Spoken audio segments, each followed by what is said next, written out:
So hi guys, మేమైతే పానీపూరి చేస్తున్నాం. So first అయితే బొంబాయి రవ్వ వేసుకొని మేమైతే పూరీలు చాలా చేయాలనుకున్నాం కాబట్టి సో బొంబాయి రవ్వ కొంచెం ఎక్కువ వేసుకున్నాం. దాని తర్వాత దాంట్లోకి మైదా వేసుకుందాం. మైదా చూడండి, మైదా అయితే వేసుకుంటున్నాం అన్నమాట.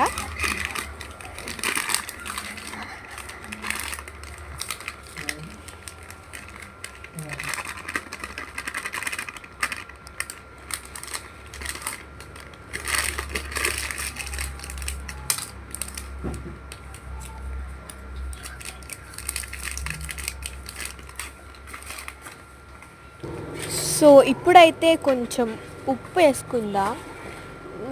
మేమైతే 2 స్పూన్లు ఉప్పు వేసుకుంటున్నాం అన్నమాట. దాని తర్వాత దాంట్లో కొంచెం సోలా పొడి కొంచెం వేసుకోండి, సోలా పొడి ఓకేనా. అవన్నీ వేసేసి మిక్స్ చేసుకోండి, వాటర్ ఇంకా వేయకండి. ఫస్ట్ అయితే బాగా మిక్స్ చేసుకొని అప్పుడు వేయాలి, ఓకేనా.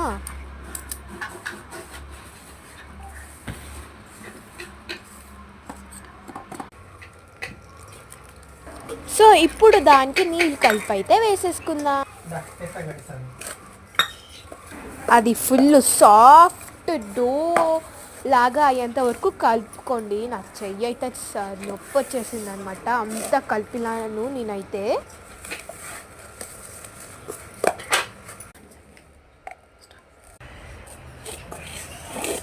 చూడండి ఎంత సాఫ్ట్ ఉందో.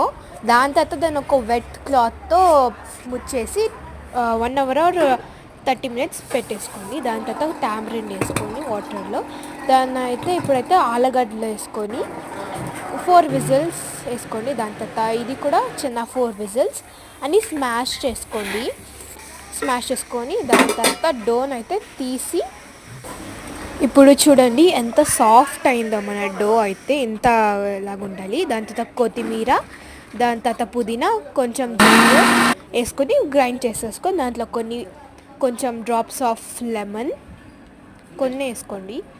దాంట్లోకి మళ్ళీ కొన్ని వాటర్ అన్నమాట. వాటర్ వేసుకొని అయితే మిక్సీ పట్టేసి దాంట్లోకి అయితే మనం పక్కన తీసుకున్న టామరిన్ వాటర్ని ఒక జల్లెడలోకి వేసుకొని మళ్ళీ మనం చేసుకున్న పేస్ట్ని దాంట్లోకి వేసేసి బాగా వేసుకుంది. దాని తర్వాత కొంచెం ఉప్పు, బ్లాక్ సాల్ట్, చాట్ మసాలా మళ్ళీ మిక్స్ చేసేసుకోండి.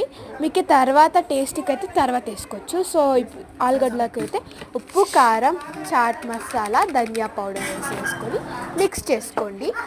దాని తర్వాత ఇప్పుడైతే మనం పూరి